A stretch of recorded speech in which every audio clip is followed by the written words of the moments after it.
Son, this whole thing is rigged. You're back in the Matrix and you got to find your own way out.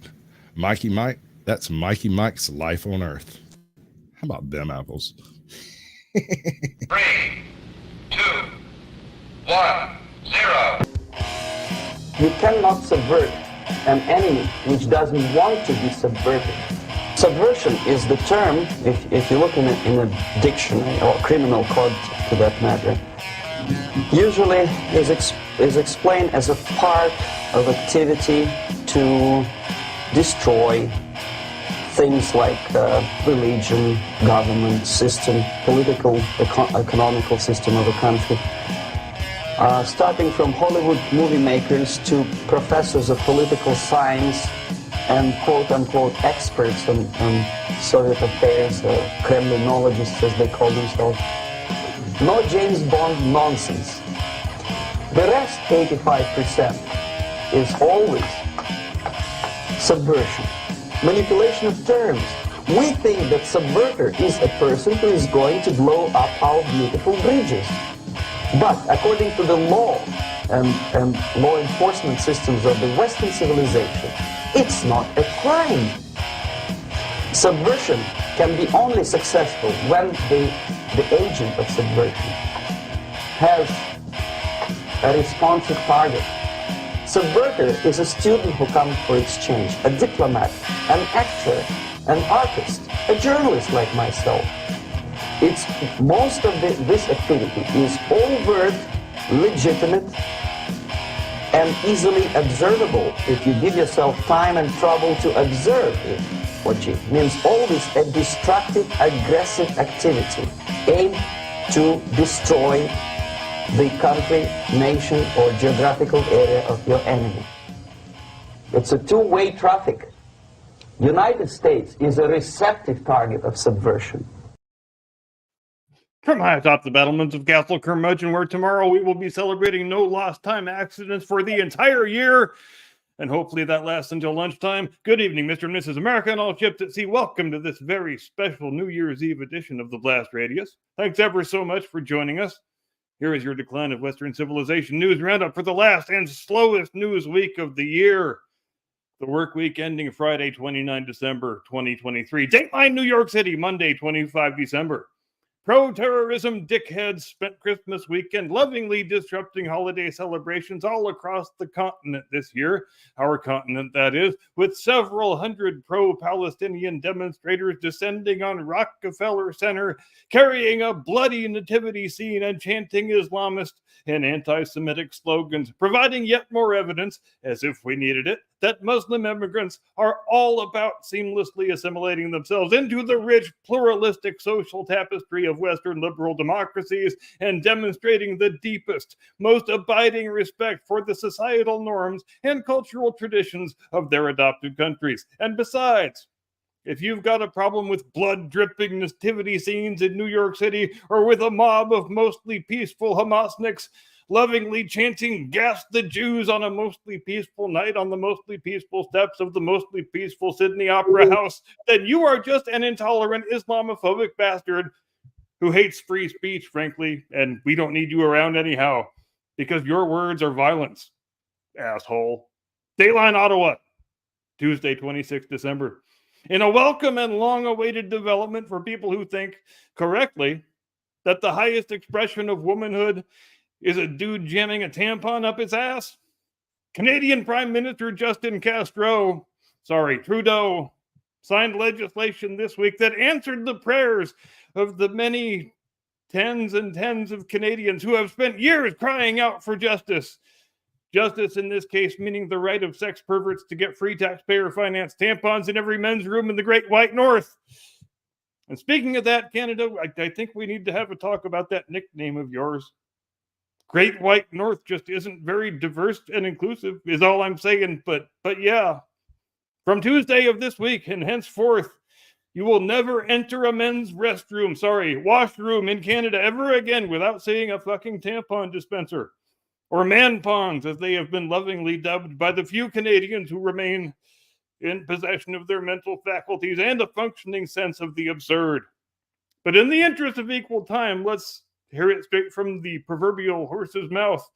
Now, this is an activist named Rachel Ettinger, whose tireless efforts have culminated in this long fought for victory for dudes who can't afford a tampon to stick up their ass. Quote, not only women or those who identify as women menstruate, trans men, gender nonconforming, and two-spirit folks menstruate as well. And everyone who menstruates deserves to menstruate with dignity, end quote. And Rachel, look, I don't know whether you're a Mr. or a Ms. or a mix or some other damn thing, but you've given us all a lot to think about. And when we've just about finished, and we've concluded that you're a freak who should probably find a better hobby. Dateline Shitter, Wednesday, 27 December, provided a much needed reminder that all great humor should offend everyone. Comic legend and Monty Python alumnus John Cleese pretty much broke the internet this week with a tweet entitled 5 Ways Hitler Was Preferable to Trump, in which there are 6 entries. And here they are. Number 1, he fought for his country. Number 2, he never used a teleprompter. Number 3, he was nice to dogs. Number 4, he wrote his own books. Number 5, he never played golf. Number 6, he wasn't a big fat slob. Now, obviously, Mr. Cleese, he is a keen observer of our American political scene, such as it is.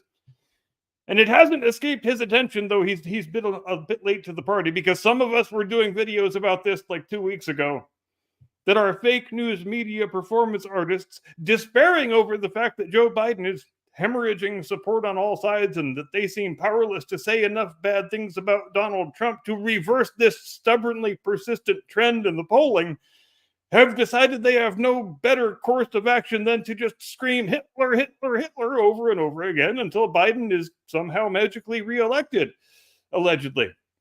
And Mr. Cleese wants to mock them for it because, obviously, they richly deserve said mockery. But he doesn't want to do it in a way that all Trump supporters love, because then he'll just be accused of having a partisan dog in the race in U.S. politics. So he mocks it, and part of the mockery is things that are sure to offend thin-skinned Trump supporters. So everybody who takes themselves too seriously winds up getting their knickers in a twist, one way or the other, which is exactly what comedy is supposed to do. And for that, we salute you, Mr. Cleese. Well played. Very well played indeed. Dateline London, Thursday, 28 December.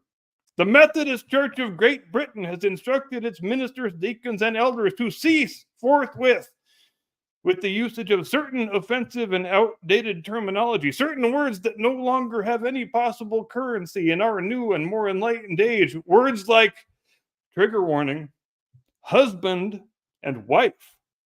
Because if there's anything we know by now, it's that people do not have the right in any venue, in any setting, to speak their own native language in such a way that might potentially cause offense to some wild-eyed, screeching, purple-haired, face-tattooed, nose-pierced, non-binary they-them.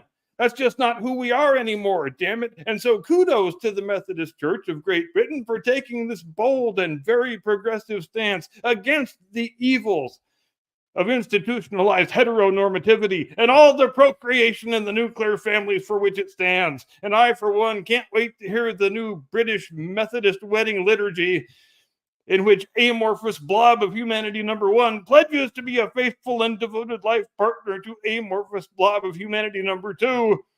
And now, by the power vested in me by my woke overlords who will fire me if I don't do it this way, I hereby pronounce you spouse A and spouse B.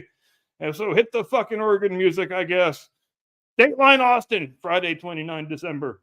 In a fitting year-end example of a corrupt, incompetent snake devouring its own tail, the Joe Biden administration has announced in a statement from Homeland Security Secretary, enemy saboteur, and skin-suited reptilian space alien Alejandro Mayorkas that they will sue the state of Texas for trying to arrest and deport illegal aliens. But wait, I hear you say, if the central government has a job and part of its remit and part of its purview, and it's refusing to do that part of their job, and a state demonstrates the willingness to do it for them, isn't the sensible response to say, thank you, sir, may I have another? And yes, if we were in a sane world, then that would be the reasonable response, but we're not in a sane world. And so now the Joe Biden administration is going to spend untold hundreds of millions of your tax dollars trying to get a judge to say, no, Texas, you may not undertake at your own expense to do the job that the federal government is refusing to do. But wait, I hear you say again, couldn't the federal government have just spent that same money enforcing our immigration laws in the first place, and there wouldn't be any need then for Texas to do it instead, and thus nothing for us to ever sue them for? Well, yes, dear viewer, it would appear that way, wouldn't it? It's almost as if this administration is hell-bent on jamming as many illegal aliens into the country as humanly possible, and they'll come down like the fist of an angry God on anybody who stands in their way. But in the interest of equal time, Secretary and enemy saboteur Mayorkas says this is what it looks like when they are really, really trying their very best to keep the border secure. So if you feel free to decide for yourself, based on the known fact pattern, who's telling the truth here, and who is the lying bastard who thinks you are too dumb to tell your ass from a hole in the ground, then feel free to be my guest. And that, ladies and gentlemen, is your last Decline of Western Civilization news roundup for the year 2023. And with that, we send it over to my illustrious colleague and co-host, the handsomest hominid in the whole Confederacy, your friend and mine, the one and only Mr. Caucasian Sasquatch. Tactical nuke incoming!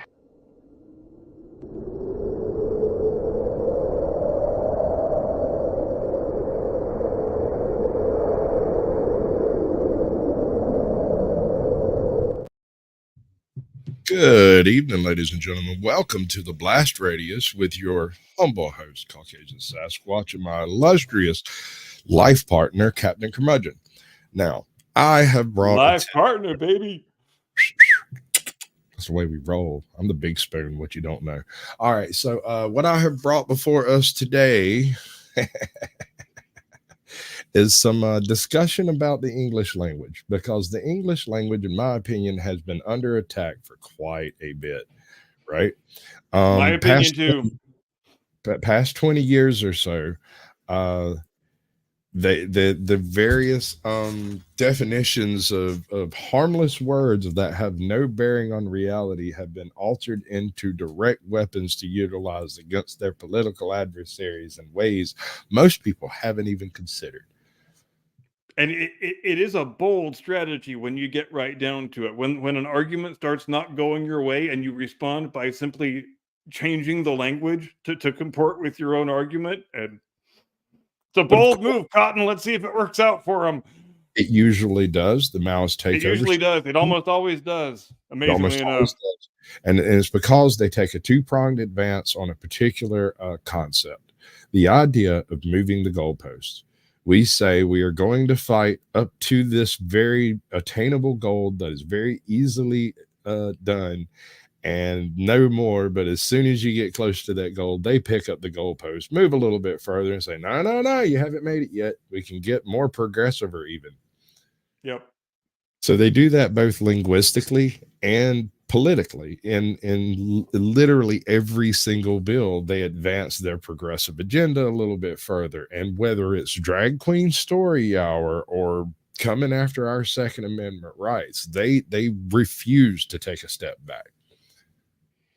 Yeah, and the other aspect of that that you can weaponize the changing of terms and words in the language is so that you can first you unilaterally announce that the word now doesn't mean the thing that it's always meant, and it now means this other thing, and then you can use that as a cudgel whereby anybody who doesn't get the memo and still uses the word in the same way it's always been used, then you can brand that person as some sort of terrible istophobe who's just not willing to get with the program.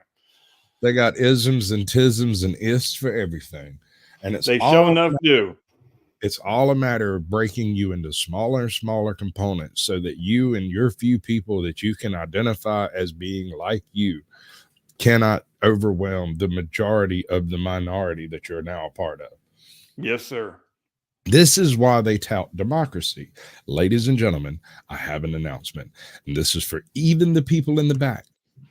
The United States is not now, nor has it ever been, a democracy of any construction. No description, and in no way. So when they say it's against our democracy, They are lying.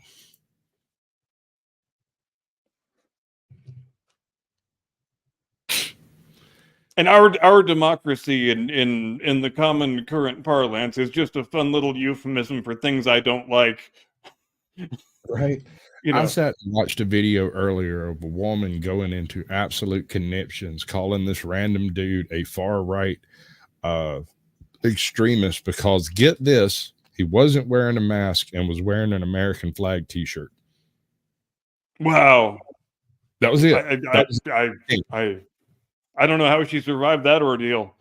Yeah, I know. I think she ought to end up with some PTSD and maybe get a medal, you know?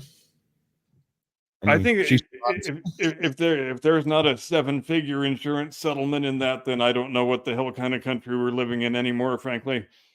She is obviously a veteran of the meme war of 2023. We got some folks in chat. Let's check them out right quick. We got old guy 65 Mitch.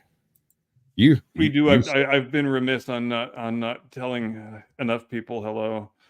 That happens. Yeah. We got Claiborne County Transparency in the chat. Bird's here. Claiborne County Transparency is here. Curious Squirrel is here. Scotty Waddles is here as always. Hey now, Scotty. Read the one on screen. I want you to read all of that. Go for it. Good luck. They want themselves to be a democracy, which from my understanding is mob rule. Brainwash the masses to prop up the demons. Yep, that's how we do that right there. And let's put that on the screen. OG Twerk Dance Girl EXO of Ogden, Utah. That is exactly correct, Queen Bird. And democracy in the traditional literal sense of the word, I mean, we hadn't even gotten out of ancient Greece before our ancestors had figured out that's not a very effective way to run a society. Like putting everything to a vote of the people. Democracy only works, just outright bald-faced democracy only works up to a certain number of people. Once you have too many people to participate in the vote, you have to go to a representational system, right? Right, and in many of our state constitutions, not in our national constitution, obviously, but we have different questions that can be put to a direct referendum of the people and decided that way, and that's a good and healthy thing. But I also think that the framers of our national constitution were wise in not putting any mechanism like that into the big constitution. Right. So here's the thing: when it comes down to it, democracy is a group of wolves and sheep deciding what they're going to have for dinner. And the more times you vote, the fewer sheep there are. Right? So it's the direct action of how the 51% disenfranchise the 49%.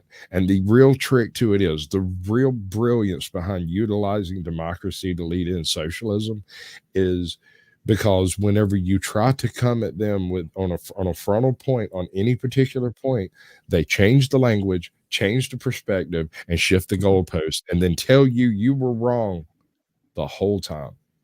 Yeah, and the fact that 51% defeats the 49%, and that's obviously an aspect of democracy that you correctly bring up, but that's also the reason why I absolutely, as a personal policy, refuse to engage in the red state, blue state game, to call certain states red and certain states blue, and just, if that's a state where it's the people who run it are not, aligned with my view of the world, then I'm happy to just consign the other, however many percentage of people it is, to their fate, and just tell them they should move and leave if they don't like it.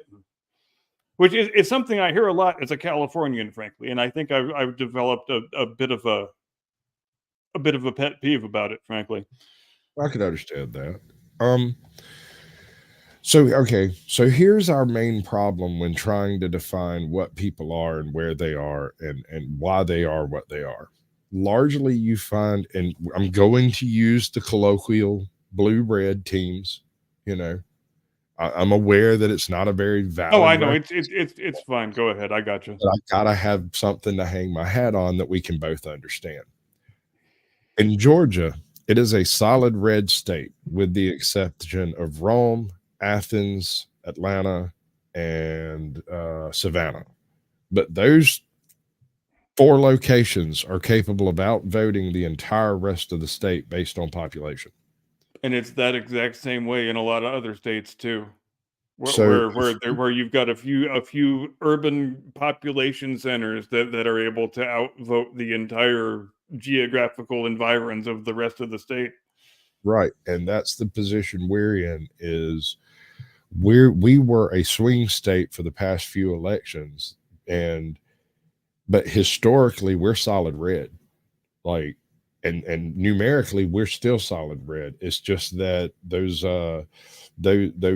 silly individuals do not get out and vote because they are largely, as far as I can tell, of the opinion that at this point there is no longer a point in voting because it doesn't matter. They will just cheat. And that's the opinion I hear from people. But they never say who they are or or what the goal is, or where it's supposed to be going. But globalism seems to be largely to blame. Yeah, and the people who run our media establishment and our central government bureaucracy, they obviously have a big investment in telling people which election results they should accept and which ones they ought not to. And you know, we're on a platform right now where that idea has a lot of currency when you look at the bylaws. And I don't know how deep you want me to get into the weeds on this one here this early in the show, but We have another 8 minutes of weeds getting, if you want, before we have to get into the okay, I'll get thigh deep into the weeds then. Give me a But couple. there's if you look at the bylaws of this platform that we're broadcasting on currently, there's a certain list of election results that you're not allowed to call into question, except at the risk of having sanctions imposed upon your channel. And one notices in perusing the list of which election results you're not allowed to question is that they are all elections that were close and which globalist leftists prevailed. Exactly. Which I'm sure is just an incredible coincidence. I'll give you another dichotomy. This is one that actually salves my soul, and I think maybe should salve the soul of everyone out there who has an issue with any part of the globalist agenda. When it comes down to it, and this is after a whole lot of thought, when it comes down to it, there are two sides to this conversation, and only one side reproduces naturally. We win. So everybody do whatever it is you're going to do. Yeah, it's true. Yeah. If you want to boil it down to its most Darwinian possible elements, then there you go. Game over, baby. So when they come and say that they are not after your children, they are lying because they have no other way to improve their position in the globalist society. And their strategy is to convert. It is so self-evidently, absurdly obvious by this point that they're lying. I mean, how could they possibly look into a camera with a straight face and say that they're not coming after the children when you know, the most scandalous thing you could possibly do is try to put the Bible in a public school library. But putting gay porn in that same public school library is perfectly fine and healthy and normative. Now, a person who is trying to advance a worldview like that, I question that person's sanity and good judgment, and I think I have every reason to do that. I think you have every right to question it. You also, in my opinion, have every right to speak about it. Should oh you? Yes. Oh yes, because whose representatives are those school administrators after all? Now let me be clear. I am in general speaking a free speech absolutist. I believe that if a book is produced, a library should be able to carry it. However, a school library for children is not a public library. No matter how many times you want to try to say it is, it's not. If you don't believe me, and the absolute last thing we want any public elementary school to be is a free speech zone, because that's madness. Well, they also want to make 16-year-olds vote. So Oh, because why wouldn't they? Right. Because you tell me whose side most of the low information voters are on. Yeah. You are correct. All right, let's go in on Mr. Reagan here. For anybody who's not familiar with Mr. Reagan, you should go check him out. I don't agree with absolutely everything he says, and I kind of feel like he might be one of those controlled information boxes, but at the same time, it's obvious he's bucking the chains of restraint, right? So he goes at how Democrats weaponize language. Now, we've discussed it a little bit, but we're going to take it a little deeper with this one because he does a pretty good job at this with excellent examples. And his visual presentation is always top notch. Oh, yeah. Mr. Reagan does excellent work in all his videos. Yep. Even when I disagree with what he's saying, it's well done, at least. Yep. And action. Of language. Mr. Reagan. Leftist politicians, journalists, and academics try to confuse and manipulate gullible people into thinking that they are these progressive intellectuals and that they should be trusted to control the direction of the country and of the culture. Conservatives, we aren't like this. We're not trying to trick anyone.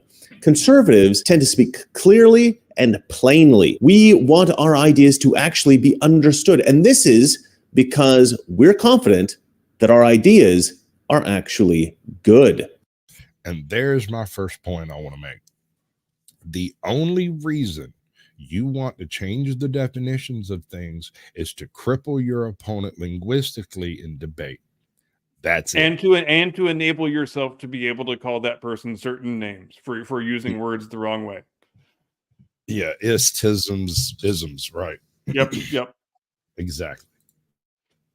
The best example of the contrast between the pseudo-intellectual gobbledygook of the left and the clear, plain expression of the right was the debate between Jordan Peterson and Michael Eric Dyson many years ago. This was hilarious and brilliant. That is to be complicit in the very problem itself terminologically. You're beginning at a point that's already productive and controversial. For an individualist, free speech is how you make sense of the world and reorganize society in a proper manner.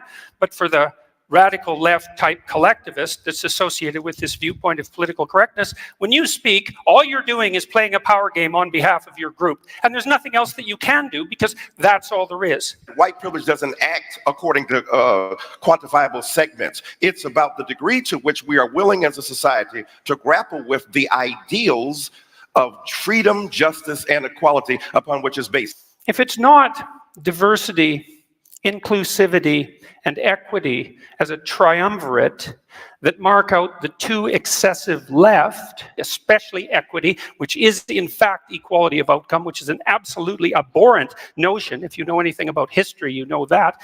Then exactly how do we demarcate the two extreme left? What do? We say, well, there's no such thing as the two extreme left. The radical left is a metaphor, it's a symbol, it's an articulation. They don't exist, their numbers are too small. I'm on college campuses, I don't see much of them coming. The idea of group rights is extraordinarily problematic because the obverse of the coin of individual rights is individual responsibilities. And you can hold an individual responsible, and an individual can be responsible. And so that's partly why individuals have rights.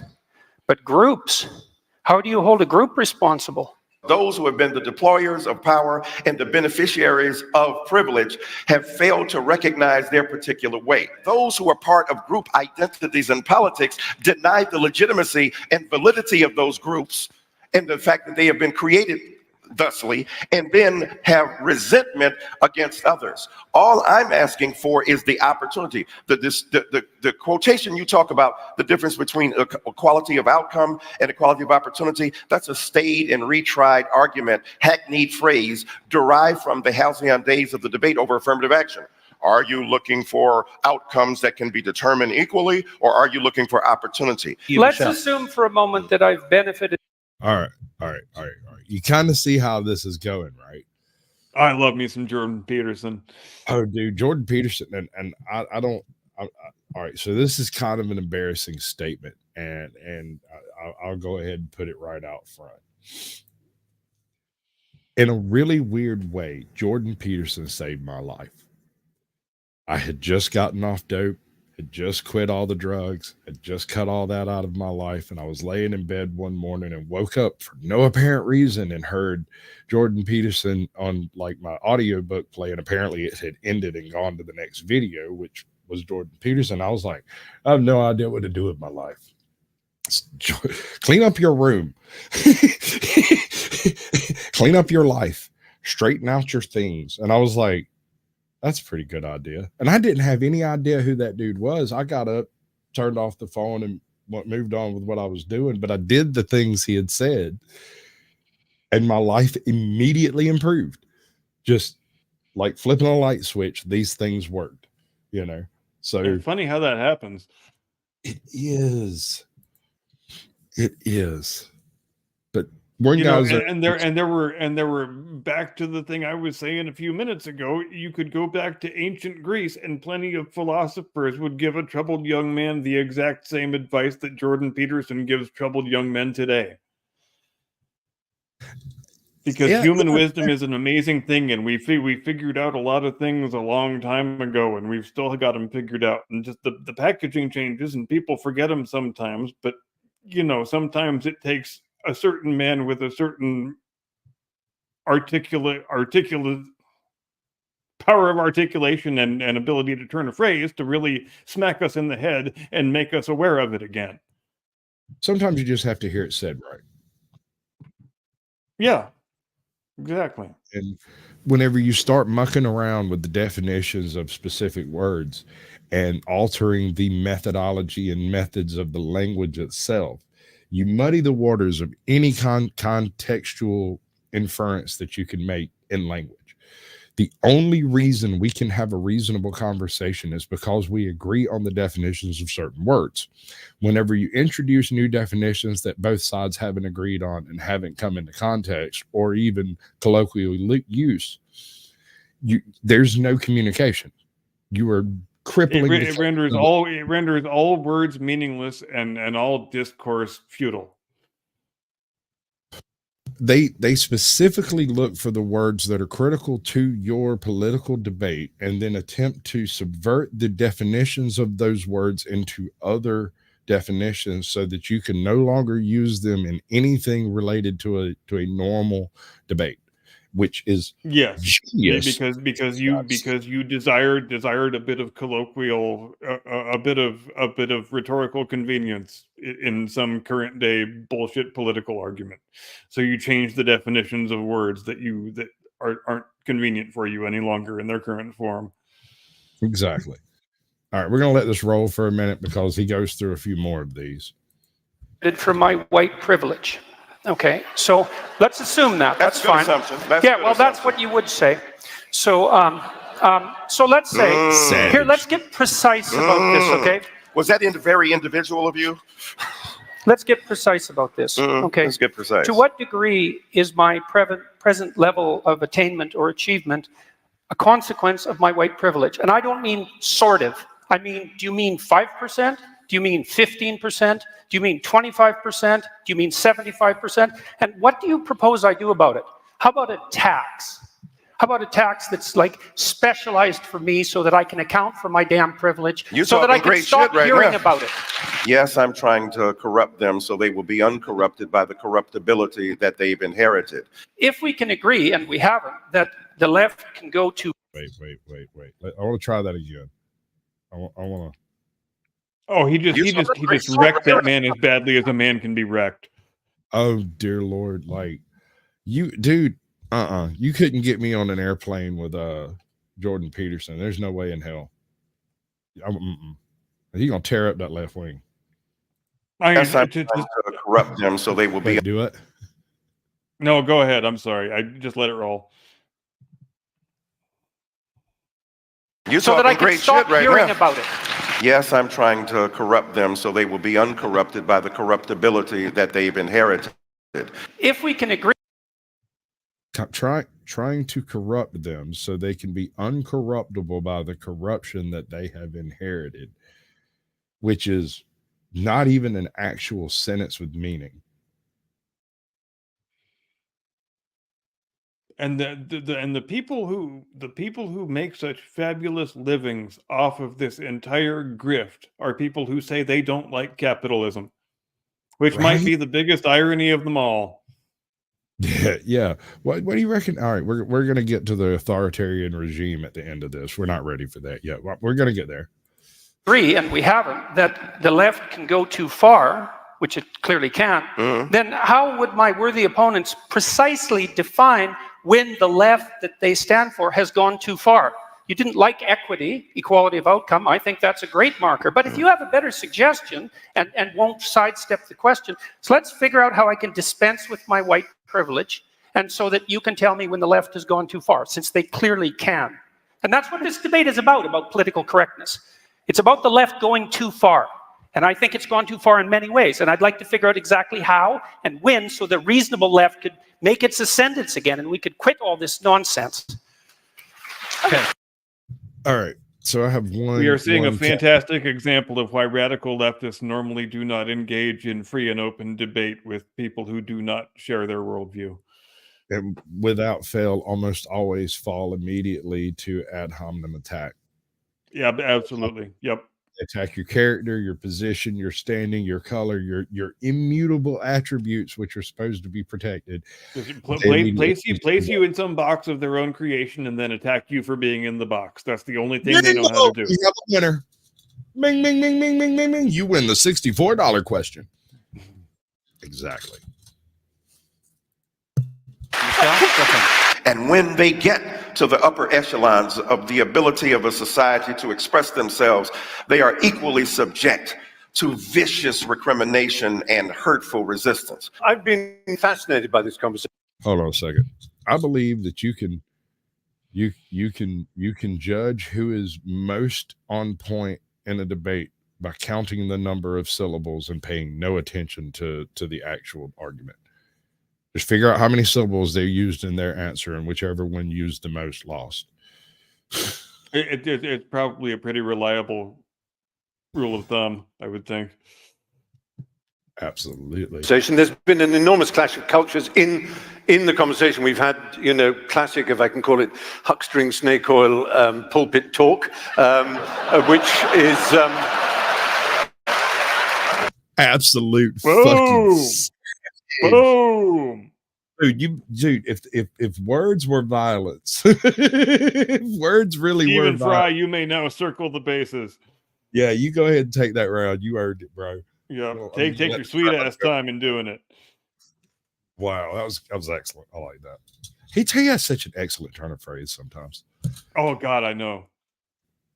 But this leftist strategy of trust me, I'm smart, has evolved far beyond just the use of big words and convoluted sentences. The left has, for the past 20 years or so, adopted the Orwellian practice of newspeak. They have developed an array of new meanings for old words. These new meanings are called neologisms, or more specifically, a forced semantic shift, or simply redefinition. They've also just invented a bunch of new words, and they've adopted a bunch of esoteric terms, words that have become trendy on the left. Now, they've done this as a kind of psyop, and there are two reasons why this sort of semantic gamesmanship is effective. First of all, low IQ people are easily confused by new words, esoteric terms, and semantic shifts. And these people are prone to just being fooled into thinking that anybody who uses these terms effortlessly is smart. So it's basically a way of tricking dumb people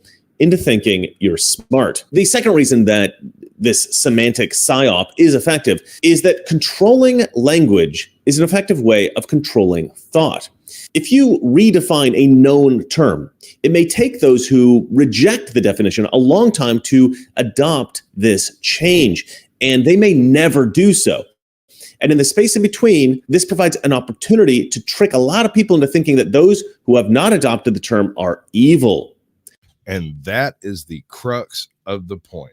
They utilize your use of old school definitions to quantify you as other. Full stop. I decided that the parameters of the language have been changed, and if you continue to persist in using the language the old way, then I get to call you this name, and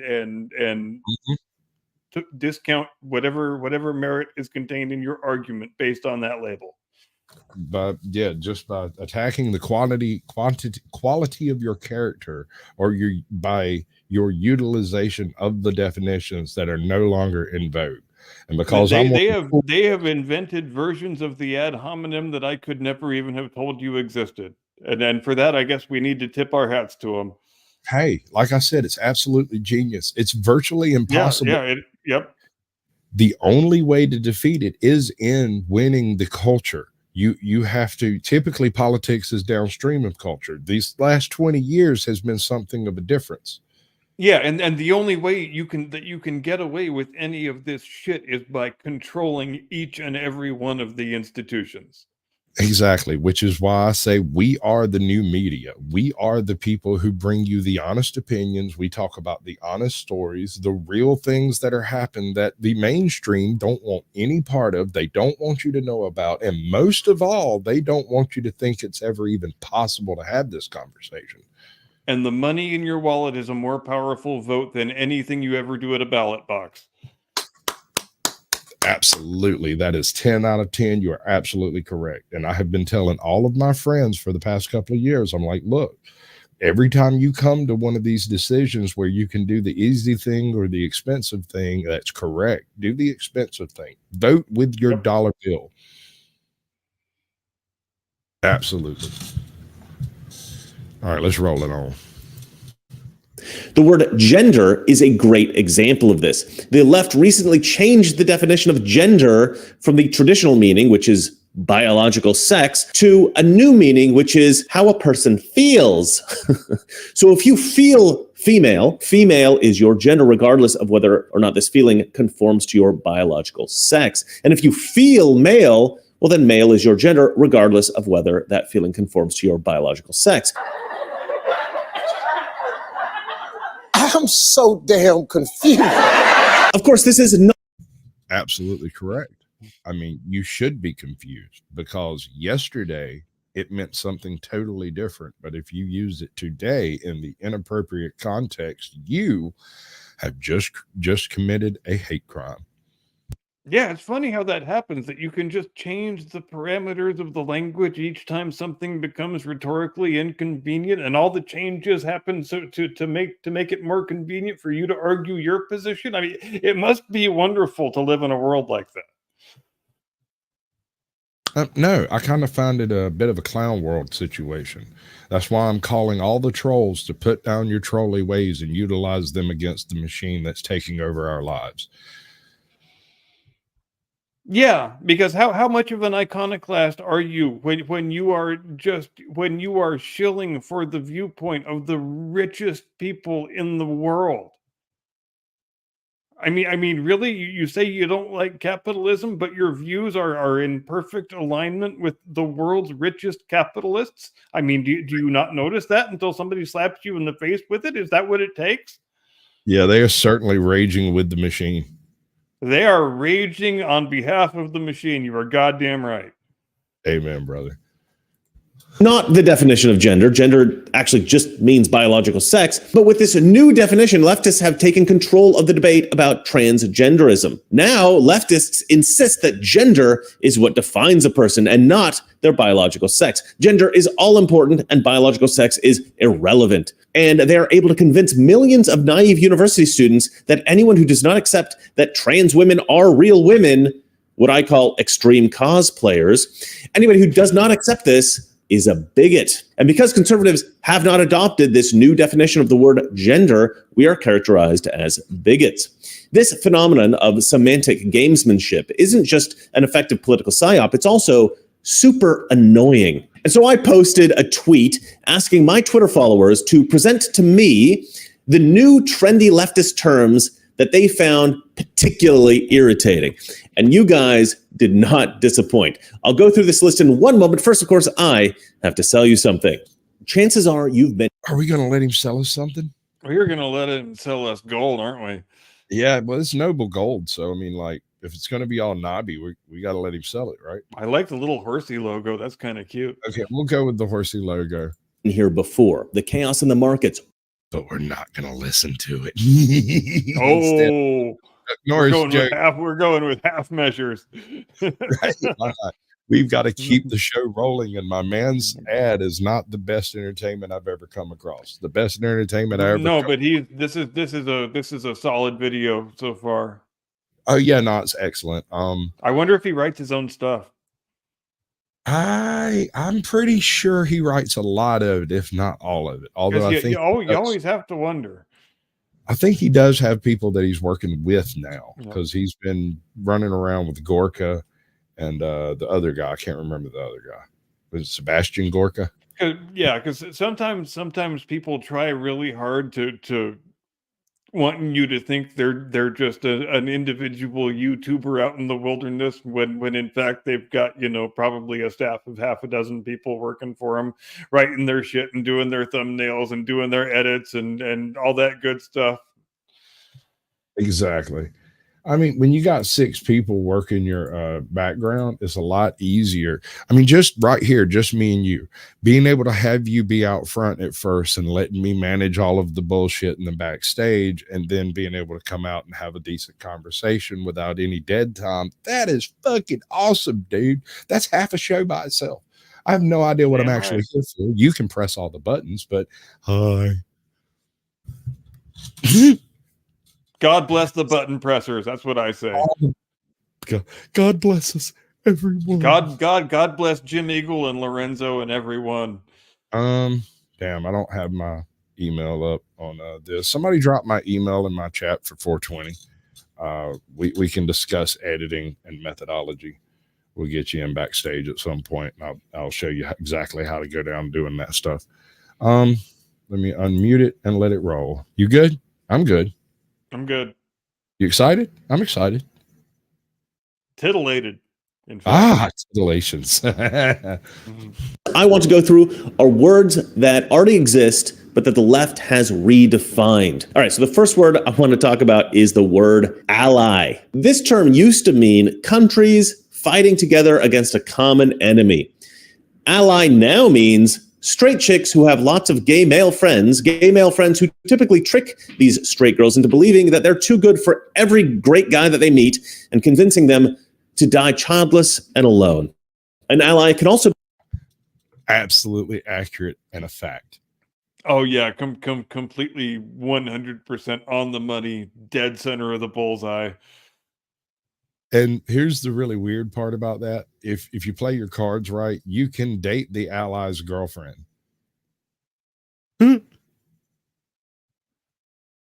Yeah, I'll take your word for it. I've been in the same relationship since I was 15, so I'm out of my depth there. You might be. All right. To be referred to as a rainbow chaser, a glitter buddy, or a fairy godmother. All right, let's move on. Domestic terrorist. This term used to be reserved for rainbow chaser. Oh, beautiful. I forgot about that. That is gold. Oh my God, that is solid gold. See, that's what I'm saying is I think he might actually have a couple of people working with him now, because he's always done excellent videos, but the past 2 years or so, they have really stepped up his game. Because I'm telling you right now, if he's writing his own stuff and his on-camera presentation is that clean, then I'm impressed. Right? If he's editing his own crap, I would be utterly astounded. Oh, that's yeah, and then I'm even more impressed. The whole time. We are all Iron Manning channels, and it's not meant to be, man. One man cannot actually do this. No. You know? With another 5 years of experience doing things the way I'm doing them, I might be capable of actually pulling off a fully formed YouTube channel by myself. But dear God, the work it would take, bro. Well, in terms of sheer number of hours, it winds up being pretty close to a second full-time job. Yes, sir. And even if you don't have the first full-time job, you definitely have life, family, responsibilities, fucking debts, you know. It's a hard thing to pull off, and to do it well takes talent, skill, and the love for the medium. And repetition. Repetition, dear God, do it again. It's wrong. Do it again. Do it again. I don't like the tone in the background. Do it again. I don't like the way when I was saying silence. I don't like the way that last it trailed off. I just don't like that. So we do it again.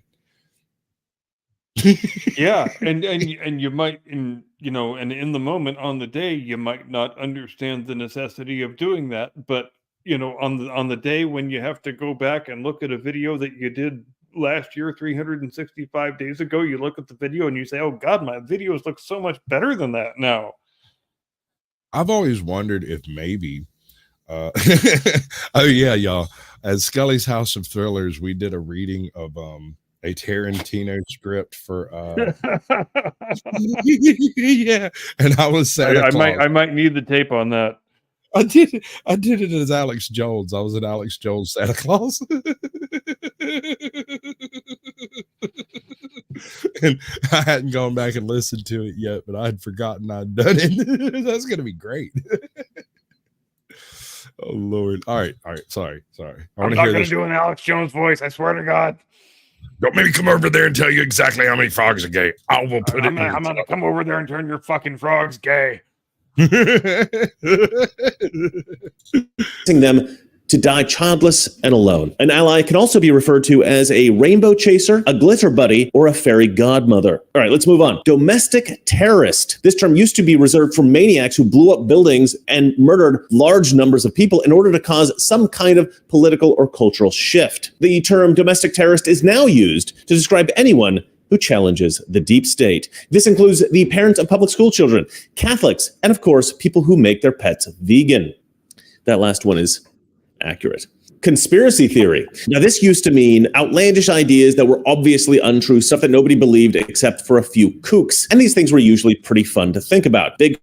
Furthermore, was created by the CIA to disavow the knowledge of certain things and to make people look like kooks. That's one of those definitions they don't want to change. Yeah, funny how that happens. Right? Only the definitions we want to change get changed, right? You can't change your definitions because that would make it more difficult for us to attack your personage. The only changes will be the ones that we find rhetorically convenient. End of message. Go away. Full stop. The fake moon landing, crop circles. The term conspiracy theory today has come to mean an accurate observation about the left. Transition. Now, this used to mean changing from one state or condition to another. Transition now means the process of applying an extreme cosplay costume. Diversity. Well, this now means just more black people. Inclusive. Yes. Diversity means pretending the population is 90% black. If you watch TV, you might be forgiven for expecting that. Imagine what the aliens are going to think when they show up, get off the white guys standing around. Wait a second. We've been watching TV for 5 years and we ain't seen no white people on TV. These are all the evil people. That's what they're doing. They're setting us up to destroy us through the alien invasion that is imminent. We thought white people were scarcer than Sasquatches.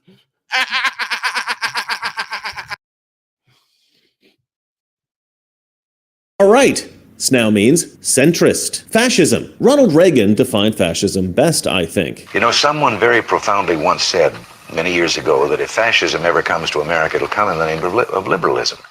And what is fascism? Fascism is private ownership, private enterprise, but total government control and regulation.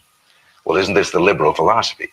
The conservative, so-called, is the one that says less government, get off my back, get out of my pocket, and let me have more control of my own destiny. But today, according to the left, the term fascism just means anyone who refuses to use preferred pronouns. Nationalist. Now, this is a tricky one. Although this is essentially a synonym for patriot, the word... God bless America, because only in America can a young black boy grow up to be a rich white woman. God bless Ronald Reagan for being able to rock that jacket and still look like a total badass. Absolute pimp. You are correct. Oh my God, are you kidding me? If I put that on, I'd look like a total douche. Look at this thing. Oh, I know. Look at that man. They just laugh. That man is as badass as a man can be. Amazing. Absolutely. He's got the right kind of grease in his hair and everything. Yeah. It probably smells like an axle. Damn straight. Refuses to use preferred pronouns. Nationalist. Now, this is a tricky one. Although this is essentially a synonym for patriot, the word nationalism is also part of the term white nationalism, which is an entirely different thing. But because it sounds like they're related, leftists use this as a kind of rhetorical hack, gaslighting their naive Democrat voters into thinking that the word nationalist. So there's that word. And it's one of those words that is utilized far too often by people who don't use it right, so that most people don't actually know what that fucking word means.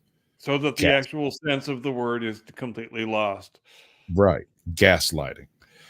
This derives from a play, from a specific movie that was made a while back. I can't remember the name of it, but anyway, in it, they refer to altering the gas, the amount of gas coming through the lights, the old gas lines, to make the woman think she was losing her mind. He was turning the gas on and off, and the phrase gaslighting derived from it, because he was trying to make her think she was crazy. But this is essentially what the quintessential other side do to try to other every single classification that they can come up with, because I don't see a whole lot of conservatives out here running around trying to put themselves in little boxes of definition so that they can identify everybody.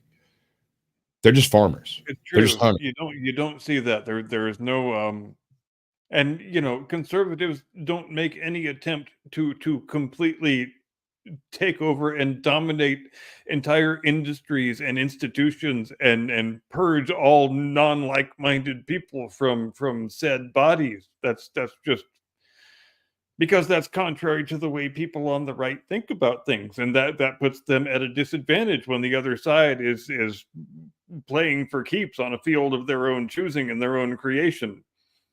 Absolutely. You nailed it right there. Is synonymous with racist. Christian nationalist. Now, this one has become particularly popular lately. It is the left's latest lie about conservatives, tricking naive Democrat voters into believing that Christians have a sinister plan. This is what they're telling their base now, have a sinister plan to force convert everyone in America, or at least to punish anyone who does not live by biblical teachings.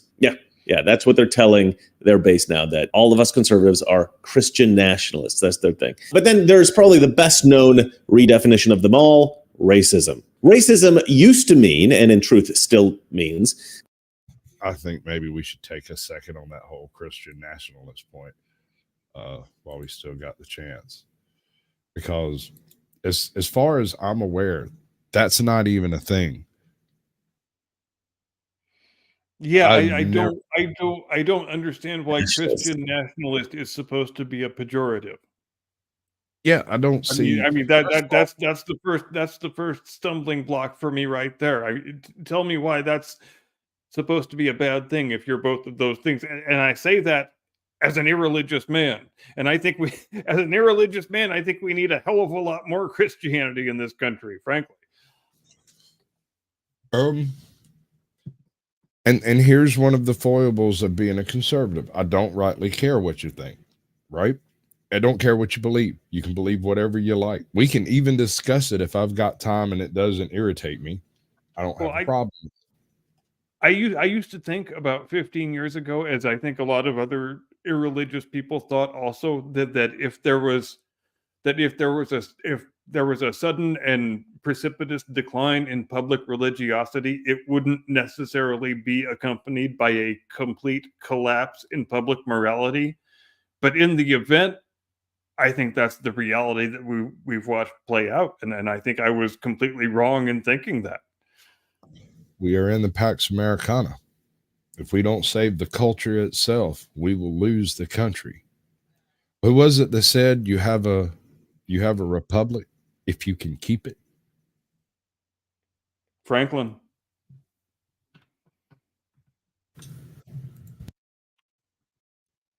And yeah, if they're because you can't claim to be a nation if there is no common unifying set of principles, and I don't think there is one right now.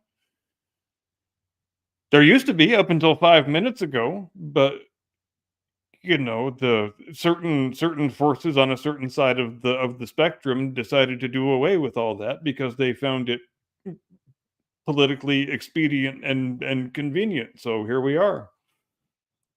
Weird.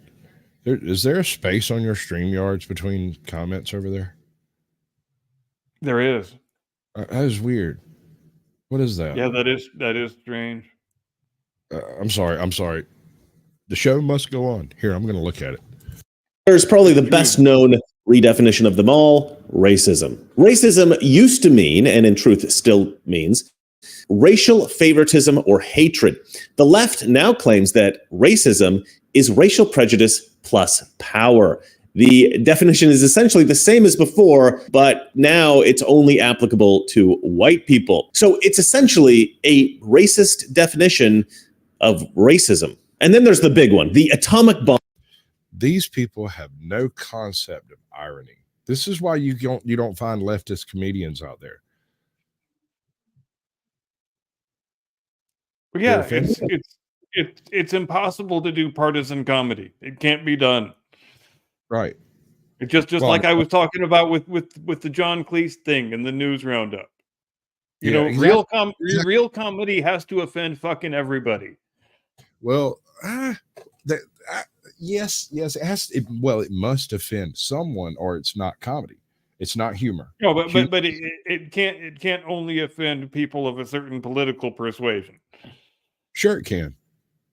Especially if you're telling a right-wing joke about left-wing politics, that's definitely only going to offend one particular political persuasion. But coming from the perspective of someone like John Cleese, a Briton, an outsider, I think he would be loath to tell a joke about American politics that didn't cause offense to people on both sides, and so I think he took the correct approach in this case.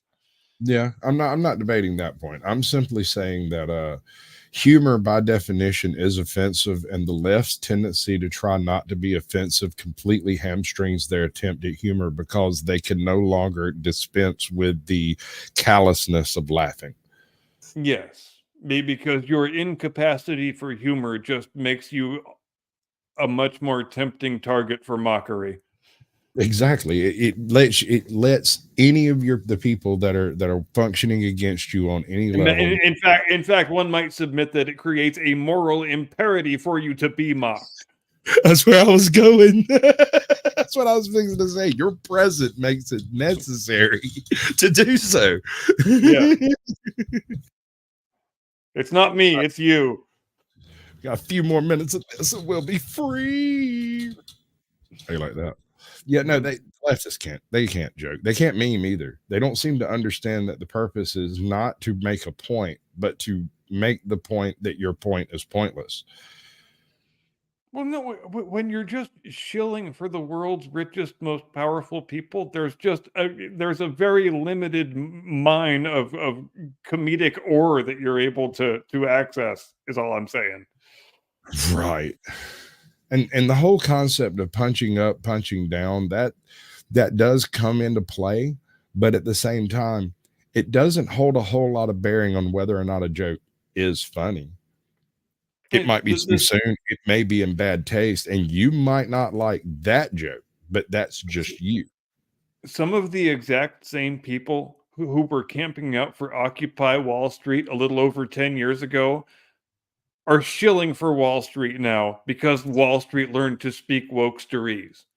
And that's fucking amazing. And at this point, I would like to offer our services as to any sponsor willing to add enough zeros to make this man go left. I'll even record some lines with it. Right? Am I overstepping my bounds? I'll step back. I will subsidize that offer.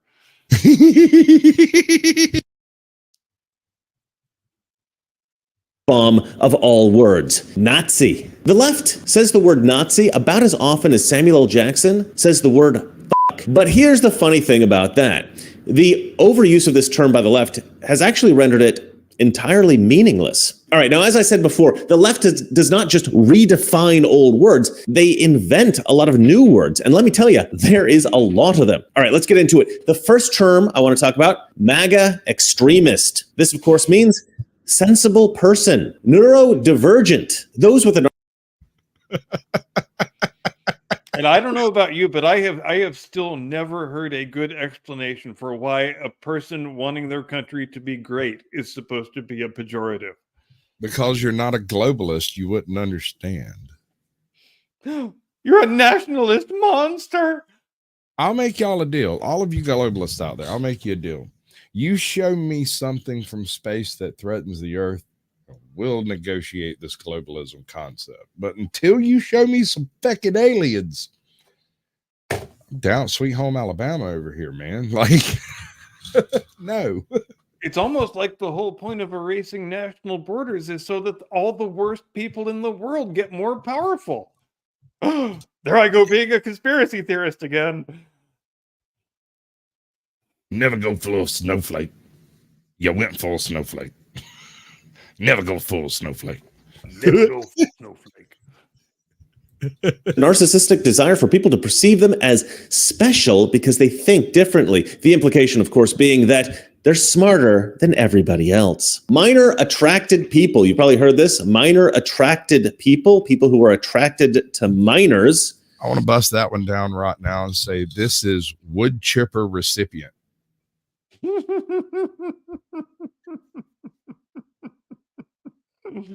right. You go, Daddy. This is, of course, the left's term for evil pieces of shit. All right, there's a new term. I don't know if you've heard of this. Othered or othering. This is a weird one.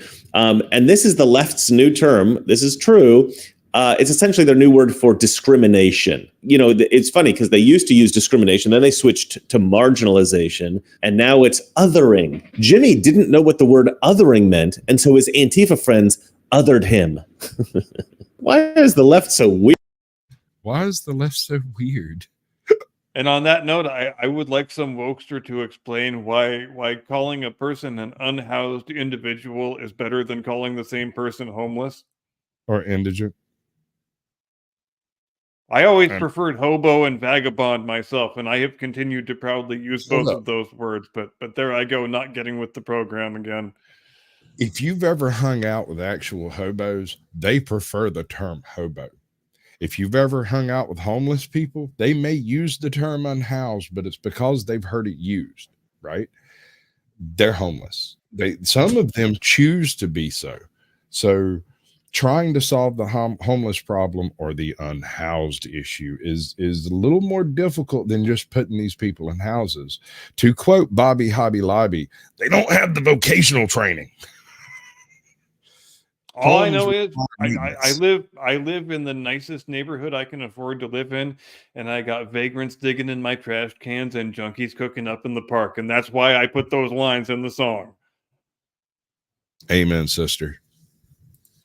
Weird. All right. Unhoused. Well, we can't say homeless anymore because that's triggering. So we have to say unhoused. I know what you're saying. You're listening to this and going, man, leftists are so annoying. And you would be right. That is true. All right, here's a good one.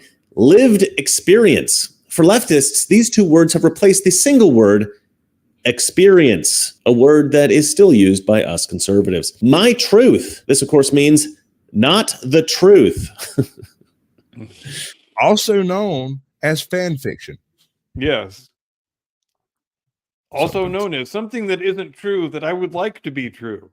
Yeah, I want this to be true, so I'm going to tell you about it in a nice little story format because children love stories. And I am going to argue from the presupposition of this thing being true that isn't true, but it's my truth. So just shut up, you racist, and stop questioning me. Amen, sister. You did it again. Well put. I quite like that one. Social justice. This word, of course, means injustice. Colonizer. This is the left's hateful racist word for white person, white privilege. Can we talk about colonizer? Benefits. All right. I think we need to talk about colonizer. In the case of my own forebears, the first people on this continent with my last name arrived in the second shipment to Jamestown in 1610. 3 years after the first shipment, most of the people from the first shipment were fucking dead by that point. 10 full years before the goddamn Mayflower. I just want to know how many is 424 years not enough time for my people to be on this continent to earn the right to not be called a colonizer? When do I earn that right exactly? Inquiring minds want to know.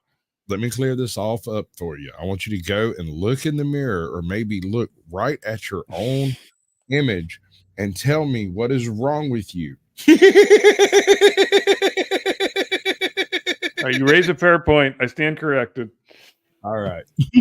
Of being white that racist black people imagine we white people have, but we actually don't have. But by allowing themselves to believe that these imagined benefits are real, this allows black racists to feel justified in their racism. All right, here's a good one. Cisgender. This is an exclusively leftist term.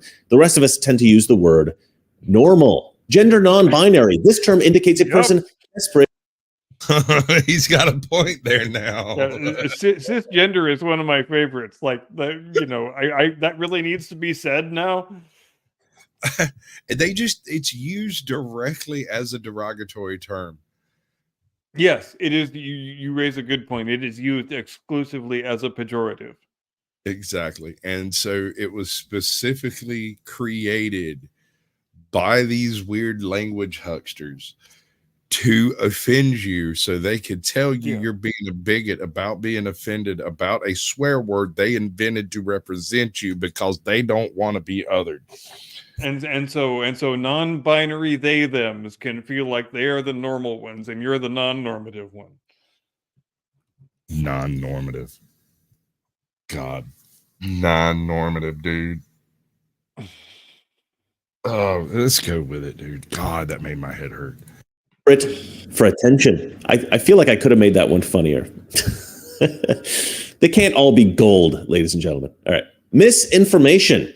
So for leftists, this has a pretty simple definition. Conservative ideas. Disinformation.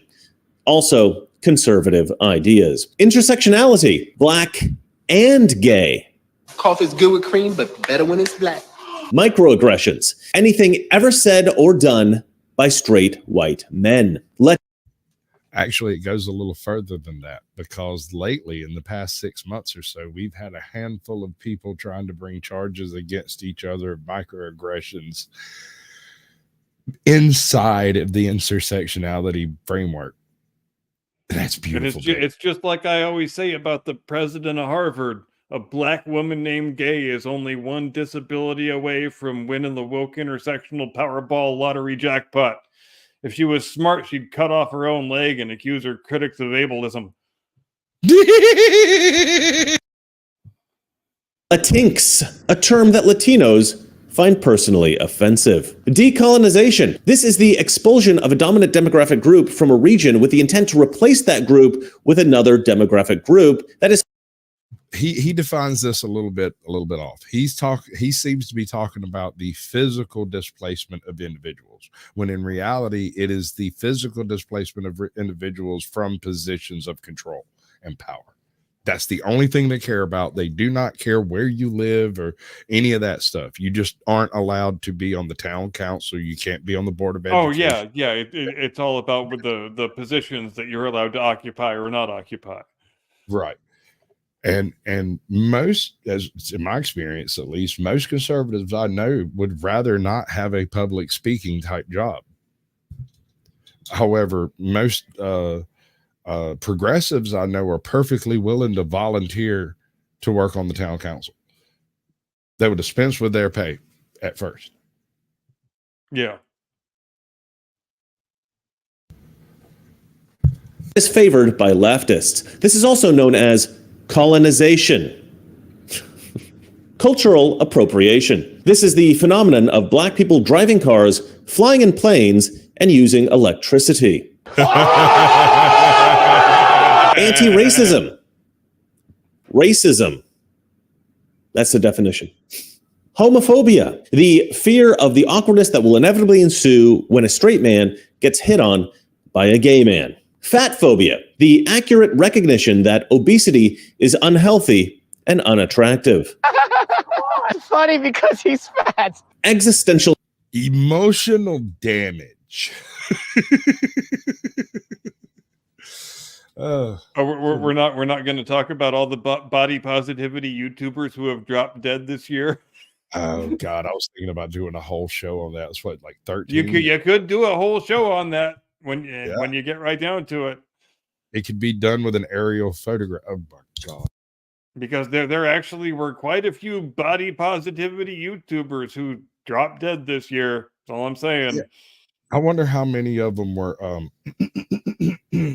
pro mask.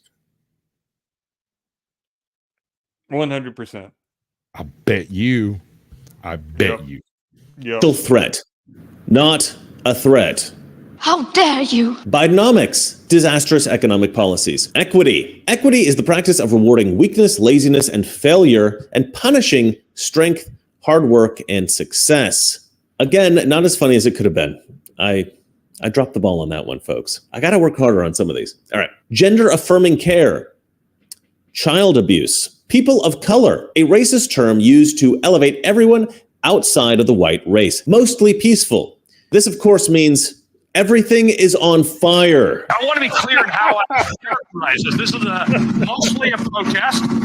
It is not generally speaking unruly, but fires have been started. Whiteness. Now, I actually asked the AI chat from on X, Elon Musk's AI chat Grok, to define this one for me. And I'm not joking. This was the definition. Everything the left does not like about white people. Things like punctuality, individualism, the nuclear family, the Protestant work ethic, which includes hard work and personal responsibility, self-reliance, and independence, rational thinking, scientific progress, logic, reason, evidence-based decision-making, individual rights and freedoms, respect for authority, i.e. parents, teachers, and law enforcement, personal achievement, education, competition, and success. So that is what a monstrous set of ideals that is. That is an AI overlord telling you exactly what they hate about you. Yep. That is the same robot that wrote Harmony Unleashed. Oh my! No, this one's not. This was Grok from the Twitterverse. Oh, you're right. It's a different robot. It's a different AI overlord, but you know, we should see what his version of Harmony Unleashed looks like. Oh Lord, I don't know if I can have a Twitter yet. I guess I'd have to ask Elon if my name is acceptable now. Probably not. Yeah, I put that to an audience vote, and they told me not to do it. So I did. The definition of whiteness is everything good. And finally, insurrection, which is, of course, defined as a guided tour. And as I'm sure you're aware, there are other annoying terms. Hey, if you can change the fucking definitions, so can we, damn it. Gosh, I wonder why so much of that footage was kept secret for so long. I just can't imagine any reason why that would be. Because could you imagine what that committee hearing and everything would have looked like if you'd have known about everything that was happening? It's almost like that stupid fake made for TV committee would have looked like even more of a total farce. Right. And that Nancy Pelosi already had a film crew in position to try to film what was fixing to take place, that the police were limited in their response because Nancy Pelosi limited the response, didn't answer the calls, and refused to acknowledge certain requests.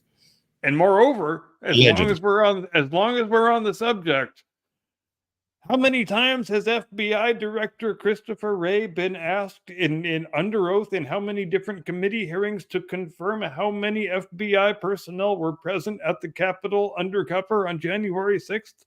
And he just can't figure out what the correct answer is. He won't even confirm or deny if there were any. And then he gets asked how many there were. And he says, well, I don't know how many. So I think he needs to stop talking out both sides of his ass and figure out which side of his ass is doing the talking.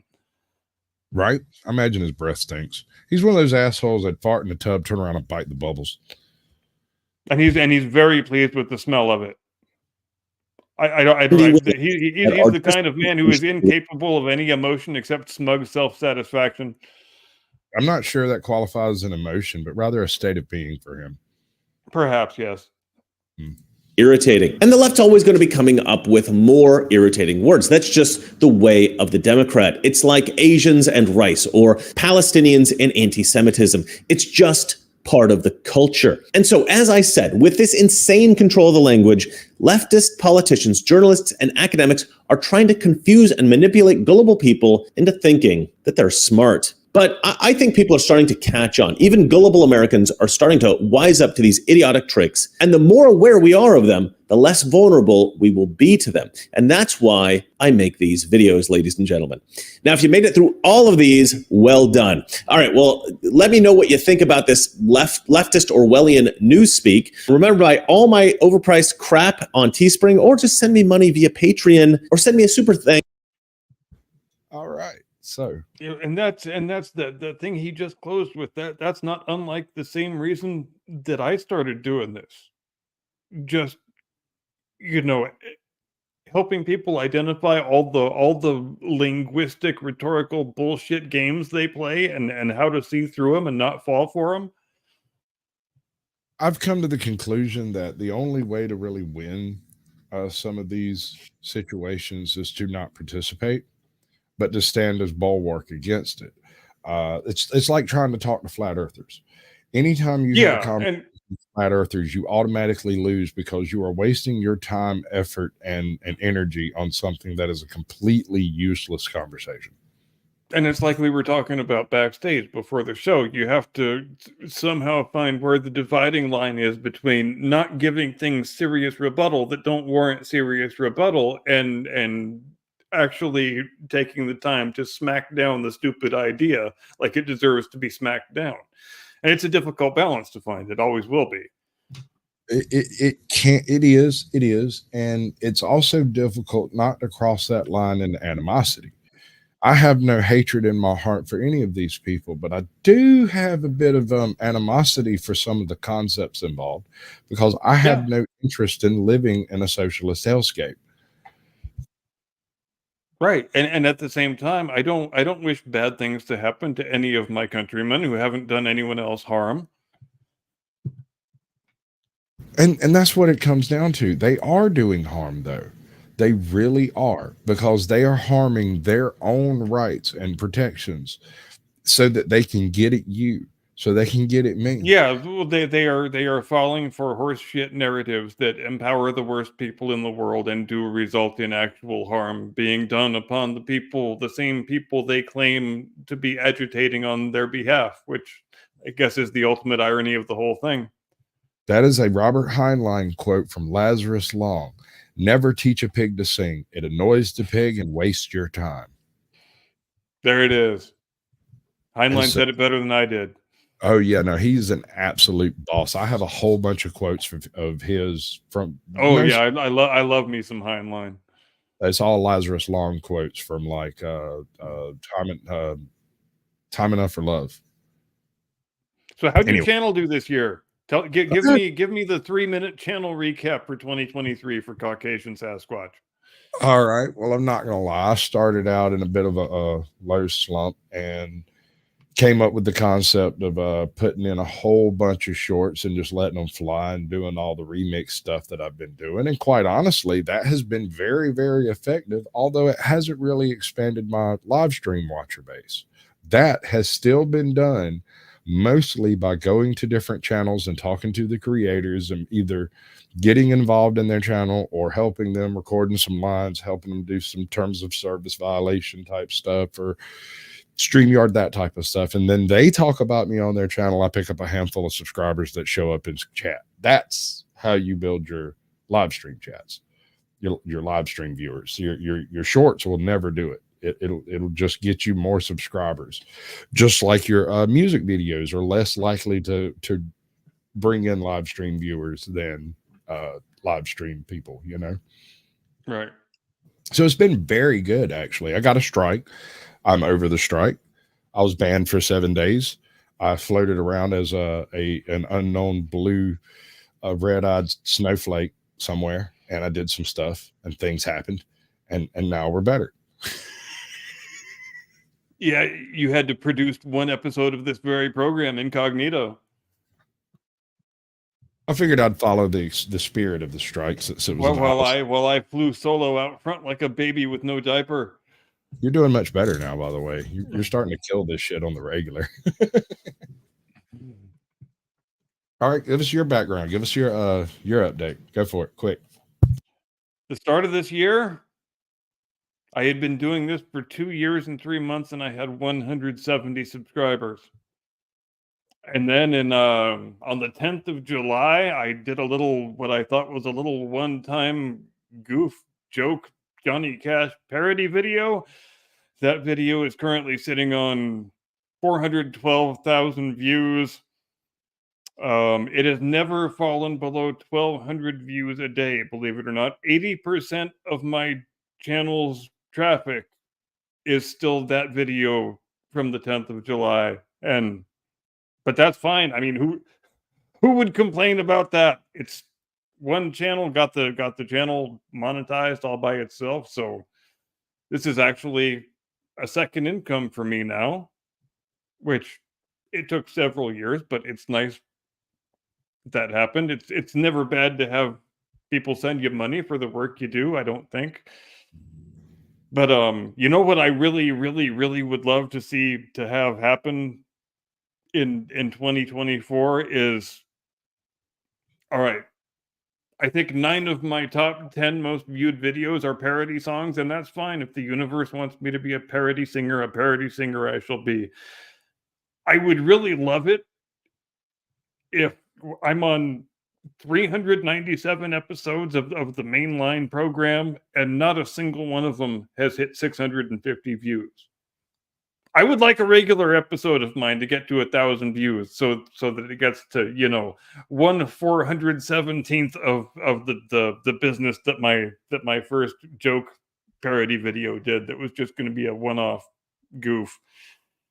But anyway, that's how my year went. Lamentations of their women. I get it. Okay, so and hear the lamentations of their women. So what are we gonna do next year, man? Are we gonna do some more stuff together, or are we gonna keep doing the blast radius and let it roll, see where it goes? We're developing stuff. I like the blast radius. I think the blast radius is a pretty solid show. I enjoy it. I think we should maybe look into bringing in like a guest co-host for you to bring in their own topics. I think that would be neat, and it would get my ugly mug off the TV. Can it be a hot chick? We can try. I mean, I'm down. As long as I got my Beretta, I'm down for whatever. It was just a thought. Hey, I'm not adverse to the idea of hot chicks on screen. I'm always down for it. No. I am a big fan of hot chicks on screen. In case anyone didn't know that about me. Yeah, no, you can put me on that same list if we're making lists. I like hot chicks too. In favor of hot chicks, both of your co-hosts. Mark it down. Yep. This was the life you save could be your own. Magnificent, brother. Okay, so more parody songs. You've got a new mic. You're going to be doing. I do. Better. I am Captain Golden Throat is broadcasting from Fancy Microphone Central, baby. Right. Okay. Have you figured out where your mute button is? Excellent. Magnificent. And I can't even just unpressed it. How about that? That's what professionals do, ladies and gentlemen. Well, here's why that's a professional addition, is because when you're moving your mouse around on the screen, it can cause your StreamYard to kind of glitch up.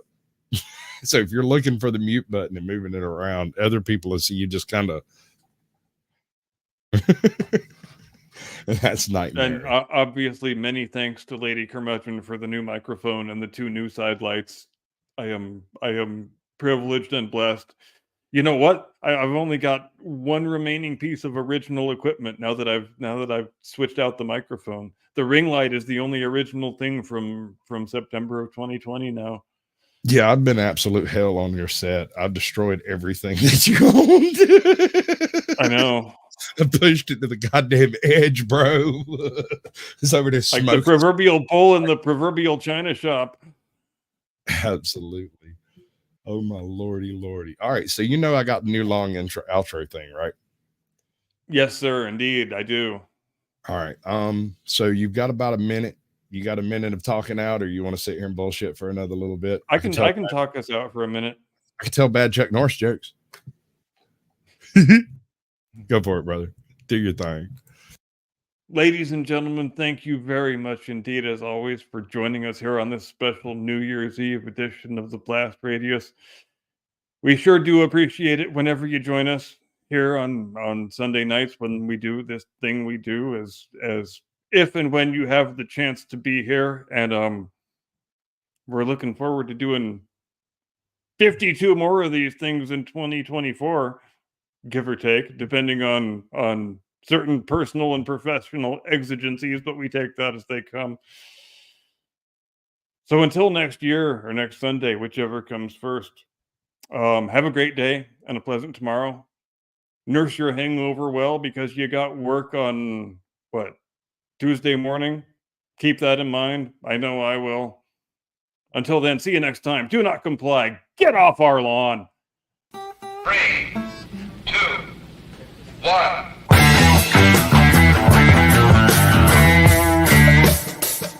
If you're looking for the guilty, you need only look into a mirror. The communists declared that the real differences among our people constituted the weakest and most vulnerable point in our social fabric. It's MAGA country. This is no hoax, ladies and gentlemen. I urge you to run for your lives while you can. We're not making this up just so we can take over the world. The old dinosaur media isn't dying, it's dead. We are the new media. This is our world now. Lay down and die. Peace was never an option. So if we don't step up and win this culture war, then who the fuck will? Let's wake the fuck up! We're gonna get naked. No! I'm locked in here with you. You're locked in here with me. It's what you've been waiting for. Be the one we need. Do not come. I'm gonna come. Let me show you. Global industrial complex. Yep. Uniparty. Do I really look like a guy with a plan? The point is to destroy Western civilization from within using Maoist technique. So therefore you have to vote for me. I don't know. This is probably the dumbest thing I've ever heard. Woke is Marxism, evolved to attack the West.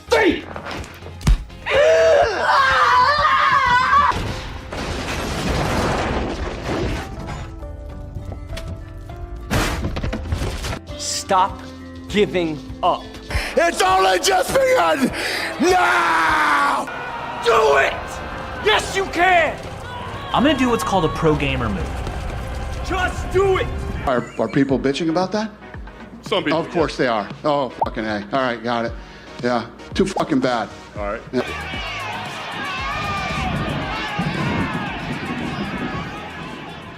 Any far left conspiracies, to be honest with you.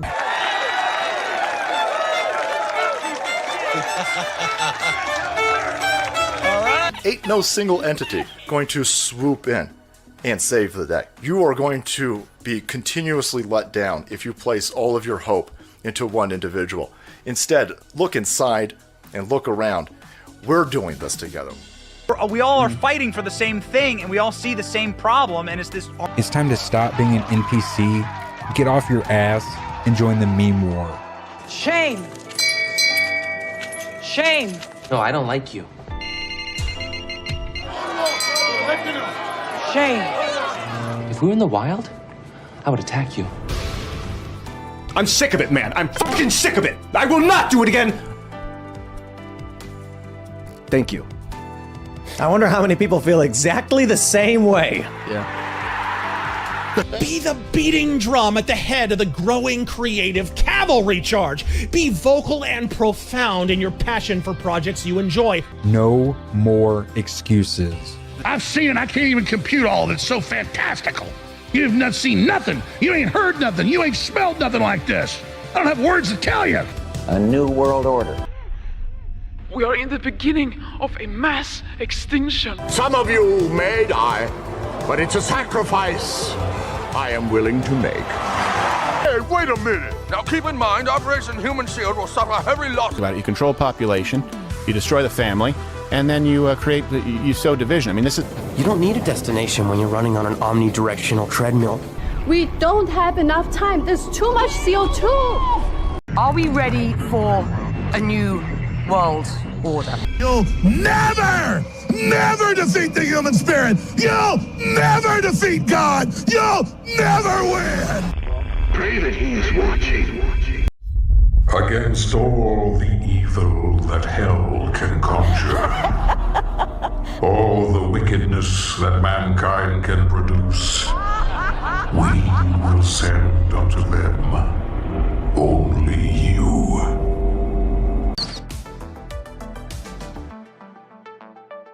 That was a greatest night in the history of television. Okay.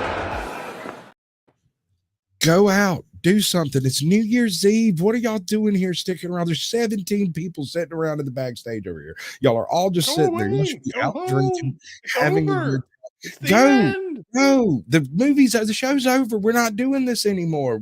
We're gonna go and do things. I'm gonna go hang out with my wife and drink far too much alcohol. But listen to Ferris Bueller and get the fuck out of here. Exactly. I'm full on fixing to go do a totally different stream over on AJot's Corner where we're going to drink far too much. But y'all have a lovely evening, New Year, and enjoy every minute of it. And when you wake up tomorrow morning and your head's hurting and you don't know what exactly happened, just remember, they will send you your charges in the mail.